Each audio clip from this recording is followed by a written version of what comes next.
میرے بھائی فرما رہے ہیں کہ میں نے جو پیر صاحب سے بیعت کی تھی وہ شریعت کے پابند نہیں تھے، ان پڑھ بھی تھی اور میں بھی ان پڑھ تھا۔ وہ اکثر مجھے کتابوں کا مطالعہ کرنے کو فرما رہے ہوتے ہیں۔ مطالعہ کرتے کرتے جس زاویہ سے میں نے قرآن عظیم الشان، علم نجوم اور علم اعداد یہ سارے سیکھ لیے، اور ایک گاؤں میں امامت پہ بھی، مسجد کی امامت پر بھی فائز ہو گیا ہوں۔ ان کتابوں کے ذریعے مجھے اتنا عشق نبی ملا کہ جیسے آپ حضرات سے ملتے ہیں۔ آپ مجھے کوئی پیر کی ضرورت نہیں ہے، یہاں تک کہ اب میرا پیر میرے نبی کے سوا اور کوئی نہیں ہے۔ اب آپ برائے مہربانی مجھے یہ بتائیں، جو مجھے پہلا پیر ملا تھا انہیں میں کیا سمجھوں؟ اب خود اقرار کر رہے ہیں کہ میرا جس بندے سے تعارف ہوا تھا اور جس کو میں نے پیر بنایا تھا وہ شریعت کی پابند نہیں تھے۔ تو جو پیر بھی شریعت کے پابند نہ ہو اسے پیر نہیں مانا جاتا۔ شیخ، مرشد اور پیر اس کو کہتے ہیں جو شریعت مطہرہ کے پابند ہو۔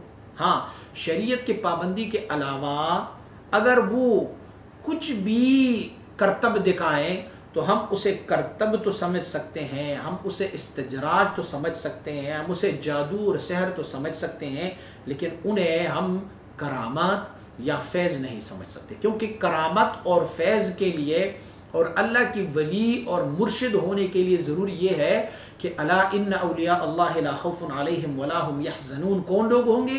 الذین آمنوا وکانوا یتقون۔ بس جس کے پاس تقوی نہ ہو اسے ہم پیر نہیں مانتے۔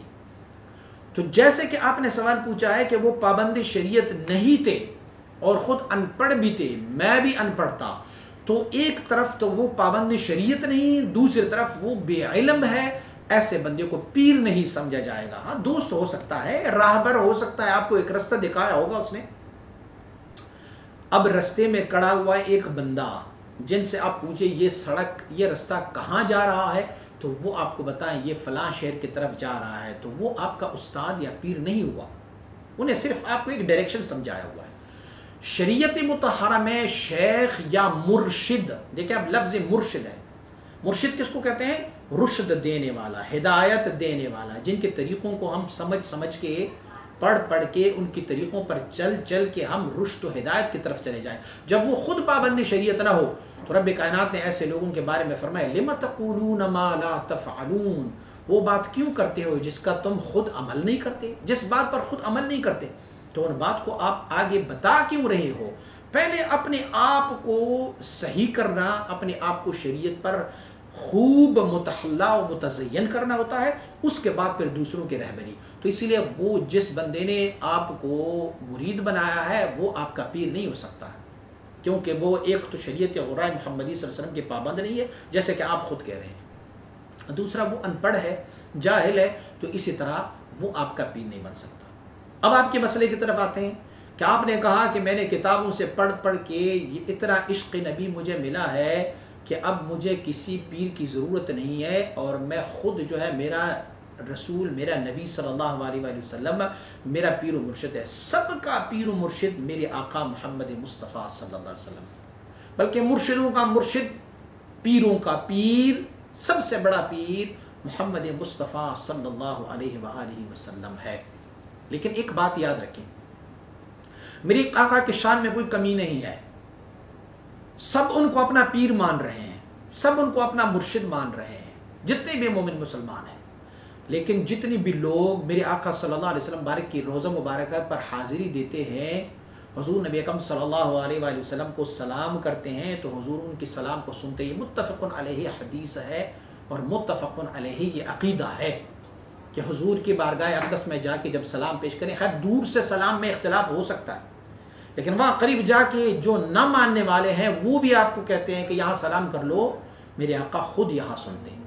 جب آقا صلی اللہ علیہ وسلم سنتے ہیں تو اگر آقا اتنے سنتے ہیں تو جتنے لاکھوں لوگ وہاں جاتے ہیں، کروڑوں لوگ وہاں جاتے ہیں میرے آقا کی بارگاہ میں، تو سب کو صحابی ہونا چاہیے نا، کیونکہ آقا تو سنتے ہیں، آقا ان کو دیکھ بھی رہے ہیں، تو پھر وہ سارے صحابی کیوں نہیں ہے؟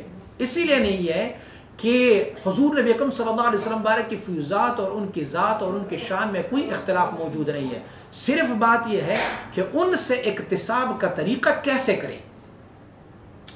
تو میرے عزیز بھائی، اس میں کوئی شک نہیں ہے کہ قرآن اور احادیث ہمارے لیے مشعل راہ ہے. ایک بندہ قرآن عظیم الشان پڑھ کے بھی قرآن عظیم الشان اس کو وہ عمل نصیب نہیں ہوتا جب تک کہ وہ کسی عالم سے، کسی استاد سے ان قرآن کو نہ پڑھنے اور اس کی مندرجات کو وہ حفظ نہ کر لے. اسی لیے مشائخ میں سے کوئی ایسا شیخ نہیں گزرا، بڑے بڑے بزرگ اولیاء اللہ گزرے ہیں. جس کو آپ سلسلہ قادریہ میں فالو کرتے ہیں نا، سیدنا شیخ عبد القادر جیلانی، جس کو کہتے ہیں مادرزاد ولی تھے، تو مادرزاد ولی نے بھی اپنی حیات میں ایک ظاہری پیر سے اقتصاب کیا ہے، ان کے ہاتھوں میں اپنا ہاتھ دے دیا ہے. سیدنا خواجہ معین الدین چشتی اجمیری رحمۃ اللہ تعالی علیہ، انہوں نے بھی ایک ظاہری پیر کے لیے نسبت اپنی ظاہر کی ہے، ان سے اقتصاب کیا ہے. بلکہ خواجہ معین الدین چشتی اجمیری رحمۃ اللہ تعالی علیہ، آپ مبارک کی تو اتنی بڑی شان کے باوجود بھی 12 ان کے مرشدین کا پتہ چلتا ہے کہ تاریخ میں کہ انہوں نے ان سے اقتصاب کیا ہے. اس طرح حضرت شیخ شہاب الدین سہروردی رحمۃ اللہ تعالی. اسی طرح آپ مشائخ میں سے دیکھیں، مجد الفسانی شیخ احمد فاروق سرہندی رحمۃ اللہ تعالی بھی ظاہری پیر کو انہوں نے تلاش کیا ہے. فلہذا عشق نبی ملنا الگ بات ہے، لیکن اکتساب فیض اور حقیقی عشق نبی صلی اللہ علیہ وسلم ملنا یہ الگ بات ہے. حقیقی عشق نبی تجھے وہ بندہ دے سکتا ہے جن کے پاس خود پہلے سے کسی کی ذریعے سے عشق نبی حاصل ہو. تو یہ یاد رکھیں کہ سلوک و تصوف کی اصول ہے کہ یہاں پر سب سے پہلے جو ہے وہ فنا فی الشیخ ہوتا ہے، اس کے بعد تینوں سلاسل میں فنا فی النبی، فنا فی الرسول، اور اس کے بعد فنا فی اللہ ہوتا ہے. سلسلہ عالیہ نقشبندیہ میں پہلے فنا فی الشیخ اور پھر اس کے بعد فنا فی اللہ ہے. فنا فی الرسول، فنا فی الشیخ میں مندرج رکھا گیا ہے. اسی لیے ظاہری پیر کے علاوہ آپ کو راہبر اور رہنما کے علاوہ آپ کو عشق نبی صلی اللہ علیہ وسلم یا اللہ رب العزت کا وصل و قرب حاصل نہیں ہو سکتا. میرے سامنے مجدد رحمۃ اللہ تعالی کے مکتوبات شریف پڑھے ہوئے، اور اس مکتوب شریف میں ہر جگہ آپ دیکھیں گے کہ مجدد رحمۃ اللہ تعالی نے اس مسئلے پر زیادہ زور دیا ہوا ہے. جو رب کائنات نے ہمیں فرمایا ہوا ہے یا ایھا الذین آمنوا اتقوا اللہ وکونوا مع الصادقین، یہ معیت الصادقین کے بارے میں اللہ رب العزت فرماتے ہیں. یہ صادقین کی معیت اسی لیے تو فرما رہے ہیں، وگرنہ اللہ رب العزت خود فرماتے کہ صادقین یا نیکوں کی صحبت کی کوئی ضرورت نہیں، یا ڈائریکٹ فنا فی الرسول ہو جائے اور محبت رسول آپ کو مل جائے. تو یہ ایک وسائل ہے وصول الی اللہ کے لیے. تو اسی لیے آپ کو ایک ظاہری شیخ کی تلاش کرنی ضروری ہے، کیونکہ بسا اوقات ہمارے پاس نفس اور شیطان موجود ہے، ہمارے ساتھ عناصر اربعہ موجود ہے. ہم ایک چیز کو بہت اچھا تصور کرتے ہیں، ہم کہتے ہیں یہ محبت رسول کے تقاضے ہیں، لیکن فی الحقیقت وہ کچھ اور چیز ہوتی ہے جو ہماری ناسمجھی کی وجہ سے. تو شیخ، مصلح، رہبر، مرشد آپ کو چاہیے جس کے وسیلے سے آپ کامیابی کی زینے کو طے کریں گے اور حقیقی شریعت محمدی صلی اللہ علیہ وسلم اور حقیقی محبت مصطفیٰ صلی اللہ علیہ وسلم آپ کو مل سکتا ہے.